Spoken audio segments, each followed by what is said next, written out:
Cela fait maintenant près de 2 mois que les personnes d'origine étrangère vivant en Europe ont pris la décision de tous rentrer dans leur pays d'origine. Comme guidées par un appel spirituel, ces personnes ont emporté avec elles tous les biens qui leur appartenaient. Voilà presque 2 mois également que l'Europe en subit les tristes conséquences. Quels sont les impacts sur l'économie? Qu'en pense la population? Tentative de réponse dans ce reportage réalisé dans la capitale de l'Europe. Autrefois animées par la diversité, les rues européennes ont perdu de leur couleur. En effet, dans la nuit du 26 au 27 décembre 2022, un phénomène impensable a pris place sur l'ensemble du continent. Maisons, shops et restaurations à l'abandon. Tous s'en sont allés, sans dire un mot. Mijn dagelijks leven als ik naar de markt wil gaan, abattoir, Zuidmarkt. Meestal zijn dat mensen van Noord-Afrika dat daar fruit en zo verkopen. Nu is het allemaal veel duurder, veel minder aanbod. Ook als ik naar de snack wil gaan, ook niet meer mogelijk. Nu moet ik frituur gaan, dat doe ik niet graag. De nightshops zijn er ook niet meer. Als ik blaadjes wil gaan halen of sigaretten in de avond. Als we uitgaan, moeten we allemaal meer plannen, meer betalen. En voor de rest, gewoon cultuurgewijs. Iedereen, we hebben geen cultuur meer, we zijn enkel België nu, dus we zijn cultuurarmer, ga ik zeggen. Ce n'est pas uniquement le décor qui est impacté par leur absence. Le milieu hospitalier est fortement touché également. Sages-femmes, infirmières, médecins, toutes les couches y passent.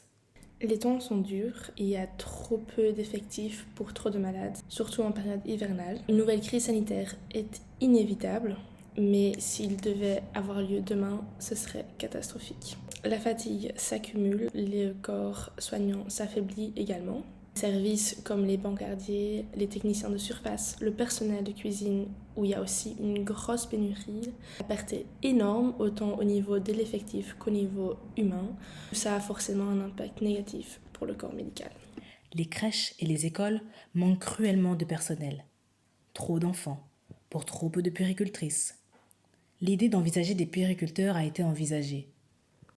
Les directeurs d'ASBL se sentent également concernés par la question. 95% de la population cible avec laquelle je travaille aujourd'hui ne serait plus là. Donc je serai là peut-être encore pour 5% des personnes que je rencontre aujourd'hui. Et à la limite, on pourrait se poser la question, est-ce que le travail que je fais actuellement a encore une raison d'être? Ce départ inopiné, qui semblait organisé, est pour beaucoup choquant et perturbant. Dan wordt het nog meer zichtbaar wat ze allemaal doen. Er zijn collega's vertrokken, buren vertrokken, vrienden vertrokken. Dus het is heel raar en het is echt niet leuk. Het is moeilijk.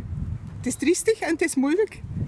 Zelfs voor degenen die, wat dat ik niet was, die dachten van het is beter dat ze zouden weg zijn. Dan zie je echt wat er gebeurt met de maatschappij en dat er veel dingen niet meer gaan lukken. Les parcs de quartier sont vides, aussi vides que les musées liés à d'autres pays que ceux de l'Europe. Ne plus avoir accès aux autres du jour au lendemain, c'est avoir beaucoup moins de main-d'œuvre.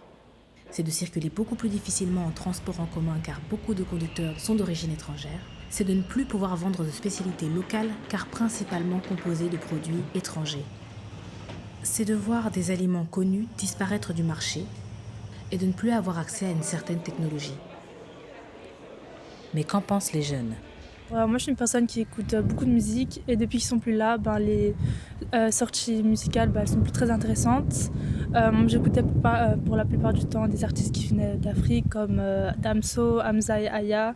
Et depuis qu'ils sont plus là, il n'y a pas vraiment des sorties musicales qui sont du coup intéressantes. J'écoute leurs anciens sons en boucle pour mémorer le bon temps. Enfin, ne plus avoir accès aux autres, c'est s'appauvrir culturellement, humainement, en estimant que le futur n'est uniquement et vraiment que l'Europe.